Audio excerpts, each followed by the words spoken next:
अंतिम शरीर कौन सा शरीर है? कार्मांड शरीर। कार्मांड शरीर जो है सबसे लास्ट का, वो उपभोग से रहित है। अब इसका उपभोग का मतलब क्या होता है कि इंद्रियों के द्वारा जब हम शब्द वगैरह ग्रहण करते हैं तो उस प्रक्रिया को उपभोग कहते हैं। जैसे कि मान लीजिए हमने कान के द्वारा शब्द ग्रहण किए, नेत्र के द्वारा क्या कोई वर्ण ग्रहण किया है ना, रसना इंद्रिय के द्वारा कोई रस ग्रहण किया, स्पर्शन इंद्रिय के द्वारा कोई स्पर्शन हुई वस्तु ग्रहण की, इस टाइप से ये उपभोग करना कहलाता है। लेकिन जो कार्माण शरीर है, उस कार्माण शरीर में सूक्ष्मता होने के कारण कार्माण शरीर में इस प्रकार का कोई उपभोग नहीं होता कि उसको इंद्रियों के द्वारा ग्रहण किया जा सके। कार्माण शरीर को आप इंद्रियों से देख सकते हो क्या?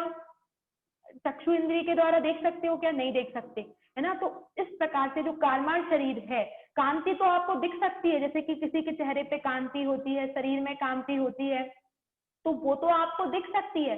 लेकिन जो आपका कार्माण शरीर है, कार्माण शरीर में किसी प्रकार का क्या नहीं होता, वो इंद्रियों के द्वारा गम्य नहीं होता, इसलिए वो कार्माण शरीर है वो उपभोग से रहित है। आचार्य देव ने ये विशेष रूप से यहाँ सूत्र दिया कि जो कार्माण शरीर है वो क्या है? उपभोग से रहित है, क्योंकि वह इंद्रियों के द्वारा ग्रहण नहीं होता है। ठीक है। अब 45वें नंबर का सूत्र देखिए। 45 नंबर के सूत्र में क्या बताया था आचार्य देव ने? मैंने कल भी आपको बताया था, बीच में क्रम में आया था, गर्भ सम्मोचन जमाद्यम। गर्भ सम्मोचन जमाद्यम का अर्थ क्या है? पहला शरीर जो है, कौन सा पहला शरीर बताया था? औदारिक शरीर। औदारिक शरीर कैसे पैदा होता है? गर्भ और सम्मोचन जन्म से पैदा होता है। कैसे? मैंने आपको बताया था, हमारा तो जो मनुष्य गति के जीव हैं, कई जीव क्या होते हैं, मनुष्य गति के जीव तो गर्भज हमको दिखाई देते हैं क्योंकि वो माँ के पेट में 9 महीने तक रहते हैं। लेकिन कई जीव जो अब कैसे प्राकृतिक निमित्त से अपने आप उत्पन्न होने लगते हैं, उनको क्या कहते हैं? सम्मोचन। आपने पूर्व के सूत्र में सम्मोचन जीवों की परिभाषा पढ़ी होगी कि जो प्राकृतिक वातावरण से नमी आदि के द्वारा जो जीव सहज में उत्पन्न हो जाते हैं। कल थोड़ी सी इसमें अपन ने जो गर्भ सम्मोचन जमाद्यम वाला सूत्र है, इसमें केवल एक ही शरीर लेना है। कौन सा? औदारिक शरीर। इसमें वैक्रियक शरीर नहीं लेना, क्योंकि वैक्रियक शरीर वालों का जन्म कैसे होता है? हमेशा उत्पाद जन्म होता है। उसका भी आगे सूत्र आएगा कि उत्पाद जन्म कैसे होता है। लेकिन जो औदारिक शरीर है, मैंने कल आपको बताया था, इसमें आप ध्यान रखना, गर्भ सम्मोचन जमाद्यम, इसमें केवल पहला शरीर ही लेना है। सूत्र में आचार्य देव ने विशेष रूप से डाला है कि पहला शरीर मतलब औदारिक शरीर जो है, औदारिक शरीर कैसे रहता है? गर्भ और सम्मोचन जन्म से पैदा होता है। कैसे होता है? गर्भ और सम्मोचन जन्म। किस प्रकार के शरीर? वैक्रियक शरीर का जन्म कैसे होता है? वैक्रियक शरीर कैसे उपजता है? तो उपपाद जन्म से। कोई आपसे पूछे कि सम्मोचन जन्म किस शरीर में होता है, तो सम्मोचन जन्म केवल औदारिक शरीर में लागू होगा। वैक्रियक शरीर में कल मैंने जो आपको नारकी जीवों का बताया था, वो नारकी जीवों का भी उत्पाद जन्म ही होता है। मुझसे थोड़ी सी मिस्टेक हो गई थी बताने में कि जो नारकी जीव है उनका क्या होगा? उत्पाद जन्म होगा। देवों का भी उत्पाद जन्म होगा, और बाकी जो मनुष्य और त्रियंच गति के जीव हैं उनका और सम्मोचन जन्म भी होता है और गर्भ जन्म भी होता है। ठीक है। इस टाइप से ये थोड़ा 45वें सूत्र में आप थोड़ा सा करेक्ट कर लेना। कल भी बताया था मैंने, तो कल मैंने जो आपको 2 शरीर बताए थे, इसमें 2 शरीर ना लेके आपको एक ही शरीर लेना है। कौन सा? औदारिक शरीर का ही जन्म गर्भ और सम्मोचन के माध्यम से होता है। ठीक है, ये सूत्र हो गया। अब 46वें नंबर के सूत्र में आचार्य देव ने क्या कहा है? औपादिकम वैक्रियकम। क्या बताया कि औपादिक और वैक्रियकम मतलब अभी तक तो 45वें नंबर के सूत्र में ये बता दिया था कि गर्भज जन्म किस शरीर से होता है, तो औदारिक शरीर में गर्भज और सम्मोचन जन्म होता है। अब आगे के 2 शरीर कौन से? वैक्रियक शरीर जो है वो वैक्रियक शरीर का कैसे उत्पन्न होता है? तो वैक्रियक शरीर उत्पाद जन्म से उत्पन्न होता है। औपादिकम मतलब उत्पाद जन्म से पैदा होता है। अभी उत्पाद जन्म क्या होता है कि जैसे यहाँ से कोई जीव मर के देव गति में गया, ठीक है, तो देव गति में जाने के बाद क्या होता है कि देव गति में जैसे ही वो गया, तो जैसे हमारे यहाँ सुंदर होगा जहाँ कभी पंच कल्याणक हुए हो, तो माता वगैरह एक सुंदर सैया पे लेटी रहती हैं। तो ऐसे ही स्वर्ग में है ना क्या होती है, एक सैया होती है जिसको बोलते हैं उपपास सैया। क्या बोलते हैं? उपपास सैया। अच्छा, एक देवों की अलग उपपास सैया होती है और देवियों की अलग उपपास सैया होती है। तो जैसे ही यहाँ से कोई जीव मरा, तो मर के यदि उसको देव गति में उत्पन्न होना होगा तो तुरंत जाके उस सैया पे उत्पन्न हो जाता है। अब कैसे उत्पन्न होता है? छोटा बालक उत्पन्न होता है क्या? नहीं होता। वहां पर छोटा बालक उत्पन्न नहीं होता। जैसा कोई 16 वर्ष का युवा, बिल्कुल युवा अवस्था का शरीर, क्योंकि बैक्टीरियक शरीर में बुढ़ापा, बालपना और जब मतलब युवा अवस्था, ऐसा कोई उसमें मतभेद नहीं होता। उसमें केवल एक युवा शरीर ही रहता है। इसलिए बैक्टीरियक शरीर वालों का जन्म एकदम युवा होता है। और जैसे ही वो जन्म उनका होता है, उस उत्पात सैया से उठ के वो एकदम खड़े हो जाते हैं और खड़े होकर उनको अवधि ज्ञान लगाते हैं। सर्वप्रथम वो क्या लगाएंगे? अवधि ज्ञान। और अवधि ज्ञान से वो जानते हैं कि हम किस जगह पे आ गए। सब संयोगों को देखते हैं। जैसे ही वहां पर देखा, सबसे पहला कर्तव्य है, ये जो बड़े बड़े ग्रंथ हैं उनमें सबसे पहला जो कर्मकांड आदि जो ग्रंथ हैं, धबला वगैरह, उनमें सबसे पहले ये लिखा, सबसे पहले वो जीव क्या होता है, तुरंत ही अपने जो भी उनका वस्त्राभूषण वगैरह धारण करके उसको, और वो सबसे पहले अकृत्रिम चैत्यालयों की पूजा करने के लिए जाते हैं। चाहे सम्यक दृष्टि जीव हो और चाहे मिथ्या दृष्टि, जो भी उत्पन्न होगा। यदि सम्यक दृष्टि जीव उत्पन्न होता है तो स्वयं से ही प्रेरित होके जाता है, और मिथ्या दृष्टि जीव होता है तो उसको अन्य सम्यक दृष्टि जीव कहाँ ले जाते हैं? अकृत्रिम चैत्यालयों की पूजा वंदना इत्यादि के लिए ले जाते हैं। मतलब जैसे ही वो देव गति में उत्पन्न होगा, तुरंत उसको कहाँ जाएगा? वो अकृत्रिम चैत्यालयों की वंदना के लिए जाएगा। ठीक है।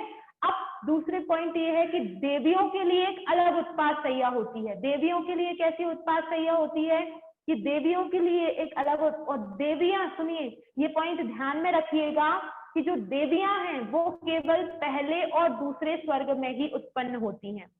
ठीक है, उससे आगे के स्वर्गों में देवियों का जन्म नहीं होता। फिर आप बोलोगे दीदी कि और आगे के स्वर्ग में कैसे पहुंच जाती हैं? सबको क्वेश्चन होगा कैसे पहुंच जाती हैं? तो कैसे पहुंच जाती हैं, कोई बताएगा? पता है किसी को? पता है किसी को? आंटी, कोकिला आंटी, आपको पता है कैसे पहुंच जाती हैं? नहीं पता। चलिए देखिए कैसे पहुंच जाती हूँ, बताती हूँ मैं आपको। क्या होता है, अपनी अपनी नियोगनी देवी की सबकी फिक्स होती हैं। जैसे सौधर्म इंद्र की जो देवियां हैं, जितनी भी 40 नील इंद्राणियां बताई हैं उसकी शास्त्रों में, तो अपने अपने अवधि ज्ञान के द्वारा जो भी जिस स्वर्ग के देव रहते हैं, उस स्वर्ग के देव अपनी देवियों को पहचानते हैं और पहले दूसरे स्वर्ग से अपनी अपनी देवियों को उठा के ले जाते हैं उस स्वर्ग में। अब आप बोलोगे ऐसा तो नहीं होता कि एक देव की देवी दूसरे देव ने ले ली? ऐसा नहीं होता, वहां पर अव्यवस्था नहीं होती।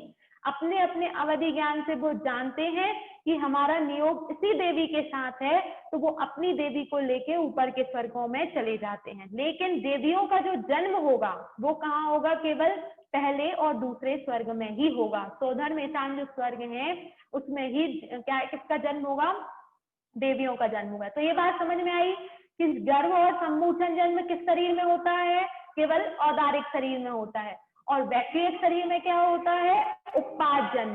तो जो नारकी जीव हैं, नारकी जीवों का भी उत्पाद जन्म होगा। अपने आप, मैंने आपको बताया था, अपने आप जैसे गेंद को हम उछालते हैं, यहाँ से हमने गेंद को उछाला और गेंद को उछालते साथ ही वो क्या हुई, गेंद जैसे मतलब ऐसे घूम घूम के जाती है ना पृथ्वी पे, ऐसे ही तुरंत यहाँ से जीव जब कोई पहली पृथ्वी में गया तो तुरंत नरक की भूमि पे ऐसे उछल उछल के पैदा होता है। देखिए देवों का जन्म, देखिए देवों का भी वैक्रियक शरीर है और नारकियों का भी वैक्रियक शरीर है, लेकिन दोनों के वैक्रियक शरीर में कितना अंतर है। भी नरक में क्या नहीं है? सुख और साता नहीं है। जीव को जैसे ही वो नरक की पृथ्वी पे जन्म लेता है तो कैसे उछलता है? उसका भी उत्पाद जन्म ही है। अब ये आप ये मत सोचना कि उत्पाद जन्म है तो अच्छा ही होगा। उत्पाद जन्म वालों को भी वो, उनका भी वैक्रियक शरीर है, लेकिन महादुर्गंध रूप शरीर है।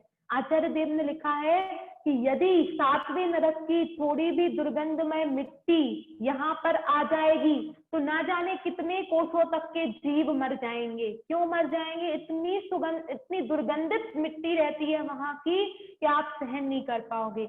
और हुंडक संस्थान, नपुंसक वेद, बैक्टीरियल शरीर होने के बावजूद भी उनका कौन सा नपुंसक वेद रहता है, बैक्टीरियल शरीर होने के बावजूद भी महादुर्गंधित शरीर होता है, अत्यंत क्रूप, अत्यंत काला, ऐसा शरीर होता है। और जैसे ही वो पृथ्वी पर जाते हैं, मैं तो आपको ये बताने वाली हूँ कि जैसे देवों का जन्म तो होता है अच्छी सुंदर सैया पे होगा, लेकिन यदि नरक में जाएगा कोई जीव तो नरक में जैसे आप गेंद को उछालते हो, बार बार गेंद को उछालते हो, उस टाइप से आपका जन्म होगा। और ऐसे जाके, और जैसे करोड़ों, आचार्य देव ने डाला है कि करोड़ों बिच्छुओं ने एक साथ काट लिया हो, ऐसी महान पीड़ा नरक में होती है। अब आप समझिए कि हम नरक किन परिणामों से जानते हैं। आगे जब 6वें अध्याय में आचार्य देव बोलेंगे अपन को हर आयु के बंध का कारण बोलेंगे कि आप जैसे त्रियंच गति में जाओगे तो त्रियंच गति में कौन से परिणामों से जाओगे, कि मायाचारी करने से त्रियंच परिणामों में चले जाओगे। आप यदि नरक जाओगे तो किन परिणामों से? बहु आरंभ और बहु परिग्रह के भाव। देखिए आपके पास परिग्रह थोड़ा ही है, लेकिन और जोड़ने का भाव, और आ जाए और आ जाए और आ जाए, कभी संतोष की प्रवृत्ति नहीं रहना। इस परिणाम से आपको नरक गति का आश्रय हो सकता है। और ये तो आप सभी को पता ही होगा कि हमारे जीवन में 8 ऐसे अवकर्ष काल आते हैं जब जीव को आयु बंद हो सकता है। मतलब जैसे समझिए यदि आपकी 80 वर्ष की आयु है तो आपके जीवन में कुछ वर्ष निकलने के बाद बीच बीच में ऐसा कुछ टाइम आएगा जब आपको आयु बन सकती है। और एक बार यदि आपकी परिणामों के निमित्त से आपके मान लीजिए उस टाइम पे संकलित परिणाम रहे और आपकी आयु का बंद हो गया, तो एक बार आयु बनने के बाद कोई भी व्यवस्था उसको बदलने की नहीं है। जैसे कि राजा श्रेणिक, उन्होंने एक बार मुनिराज की असाधना की थी, मुनिराज के गले में क्या डाला था? सर्प डाला था। एक उस परिणाम से उनको क्या हुआ? नरक गति की 7वें नरक की आयु बन गई। अब उस 7वें नरक की आयु बनने के बाद कोई व्यवस्था नहीं, उन्होंने आगे चल के भगवान महावीर के सामने जाके उन प्रश्न पूछा, हे प्रभुवर, मेरे सामने मेरे सभी परिजन दीक्षा लेते हैं, सभी लोग दीक्षा लेके मुनि बन के जा रहे हैं, मुझे संयम अंगीकार करने के परिणाम क्यों नहीं हो रहे? भगवान महावीर के समोशरण में आया, हे श्रेणिक राजन, तुमने 7वें नरक की आयु का बंद कर लिया है मुनिराज की असाधना करके, है ना। और तुरंत ही उसको भगवान महावीर के समोशरण में सम्यक की प्राप्ति भी हो गई, पश्चाताप भी कर लिया। वो नरक की आयु 7वें नरक की 33 सागर, 33 सागर पर समझते हैं आप, पल्ले जो है वो सागर से छोटा होता है, एक पल्ले में ही असंख्यात वर्ष हो जाते। एक दिन मैंने आपको बताया था, एक पूर्व जो कि आदिनाथ भगवान की 84 लाख पूर्व की आयु थी, तो 84 लाख पूर्व में अगर एक पूर्व में 70,56,000 करोड़ वर्ष हो जाते हैं, एक पूर्व में, ऐसे 84 लाख पूर्व। अब एक पूर्व में ऐसे 84 लाख पूर्व, मतलब एक पूर्व में कितने वर्ष हो जाएंगे? और एक पूर्व के बाद, है ना, क्या कहते, ऐसे कितने सारे पूर्वों का एक पल्ले बनता है, और ऐसे कितने सारे पल्लों को मिला के एक सागर, और ऐसे 33 सागर की आयु को उनने केवल एक सम्यक की प्राप्ति के द्वारा क्या कर दिया था? सम्यक दर्शन ज्ञान चारित्र की प्राप्ति, चारित्र की तो नहीं हुई थी, लेकिन उनको प्राप्ति के द्वारा उस आयु को घटा दिया था। अभी भैया ने बोला था ना, हमारा प्रयोजन क्या है? सम्यक ज्ञान की प्राप्ति हमारा प्रयोजन है। तो यदि आप इस सम्यक दर्शन और सम्यक ज्ञान की और सम्यक चारित्र की, जो कि आचार्य देव ने पहले सूत्रों में बताया, इसकी प्राप्ति इस मनुष्य भाव में करते हो, आपका बिल्कुल मोक्ष जाना पक्का, कोई नहीं रोक सकता आपको मोक्ष जाने से। और प्लस इतना बेनिफिट होगा, ना आप कुगतियों में जाओगे, ना आपको स्त्री पर्याय मिलेगी, ना आपको दरिद्रता वाला कुल मिलेगा, आपको सभी अनुकूल सामग्री मिलेंगे, उच्च कुल में पैदा होगे, जितने भाव भी आपके लगेंगे उच्च कुल में पैदा होगे, है ना, दरिद्रता नहीं होगी। और सम्यक दृष्टि जीव का तो इतना पुण्य, सातिशय पुण्य का बंध उसको होता है। तो जैसा कि भैया ने कहा कि हमें स्वाध्याय करने का क्या प्रयोजन है, देखिए हम केवल पढ़ने के लिए नहीं कर रहे, क्षोभक्षम, भैया ने बताया ना, क्षोभक्षम ज्ञान की प्राप्ति तो कोई भी कितना भी कर लेगा, किसी को ग्रंथ के ग्रंथ याद रहते, लेकिन भैया ने किस बात पे फोकस दिया कि इस क्षोभक्षम ज्ञान की प्राप्ति की नहीं करना, हमें सम्यक ज्ञान की प्राप्ति करना है। तो आप जो हम पढ़ रहे हैं उससे सम्यक ज्ञान कितना हमारा बढ़ रहा है, कितना हमें मोक्ष मार्ग में अपना हित अहित समझ में आ रहा है, कितना हम मोक्ष मार्ग में आगे बढ़ रहे हैं। ये जो पर्युषण पर्व हमारे चल रहे हैं, ये हमें यही प्रेरणा देते हैं कि हम भी इस सम्यक दर्शन ज्ञान चरित्र के मार्ग पे आगे बढ़े। तो मैंने आपको नारकियों के बारे में इसलिए थोड़ा बताया कि आप ऐसे भावों से बचें कि जिससे हमें नरक गति का आश्रय होने से बचे, क्योंकि एक बार नरक में जाने के बाद थोड़ा थोड़ा नहीं, कम से कम 10,000 वर्ष तो आपको वहां पर मिनिमम रहना ही पड़ेगा। आपके एक छोटे से परिणाम से आपको गॉड गिफ्ट में कितनी आयु मिल जाएगी? 10,000 वर्ष की। मतलब गॉड गिफ्ट में मतलब आपने इतना सा बस परिणाम कर लिया, छोटा सा परिणाम। वो बोलते ना, एक लाइन पढ़ी होगी आपने, विकल्प जितना सस्ता उसका फल उतना ही महंगा है, सुख में रसता छोटा लगता, दुख में लगता लंबा है। कितना विकल्प, इतना सस्ता, जितना सस्ता विकल्प है उसका फल उतना ही महंगा है। आपने यहाँ पाप भाव किए और वहां नरकायु का बंद आपको हो गया। राजा सैनिक ने कितने से समय के लिए सर्प डाला था और इधर उसको आयु का बंद हो गया। और कितना आयु, अब वो नरक के जो दुख हैं वो आप पढ़ लेना जिनवाणी में से उठा के, कितने दुख हैं, कैसे किसको भोगना पड़ रहा है। तो इसलिए प्रति समय आप यही भाव रखें कि हमको अपने परिणामों का फल स्वयं ही भुगतना है। कोई भी इस संसार में आपके परिणामों का फल भुगतने के लिए नहीं तैयार होगा। आपको कोई सिंपैथी दे देगा, आके 2 शब्द सांत्वना के दे देगा, उससे क्या अंतर पड़ जाएगा? आपको अपने परिणाम का फल खुद ही भोगना है। इसलिए टोडरमल जी साहब ने लिखा है मोक्ष मार्ग प्रकाशन में, अपने परिणाम बिगड़ने का सदैव भय रखना। कभी भी किसी सम्यक दृष्टि जीव को 7 प्रकार के भय नहीं होते, लेकिन आदरणीय बड़े पंडित जी साहब ने कहा कि सम्यक दृष्टि जीव को भी भय रहते हैं। कौन से भय रहते हैं? उसको भय रहते हैं कि उसको जिनाज्ञा भंग करने का भय रहता, कि उससे कभी भी जिनाज्ञा भंग नहीं हो जाए, उससे कभी भी क्या नहीं हो जाए, उससे किसी जीव की विराधना करने का भय होता है, उससे किसी जीव का विराधना नहीं हो जाए, है ना। और उस जीव को संसार शरीर भोगों से भय रहता है, प्रति समय संसार शरीर भोगों से विरक्ति का भाव होता है। तो इस तरीके से ये जो हम पढ़ रहे हैं, मुझे आज भैया का बहुत अच्छा पॉइंट लगा कि केवल सूक्ष्म ज्ञान बनाने के लिए नहीं पढ़ना है, हमें इसको सम्यक ज्ञान की प्राप्ति का साधन बनाना है। इस तरीके से मैंने आपको नरक और देवों के बारे में बताया, किस किस तरीके से उनका जन्म होता है। औदारिक शरीर से केवल गर्भ और सम्मोचन जन्म ही होगा, और बैक्टीरियल शरीर का जो है, बैक्टीरियल शरीर हमेशा उत्पाद जन्म से ही पैदा होगा। उत्पाद जन्म का मैंने आपको बताया, नरकों में उत्पाद सैया नहीं होती है, देव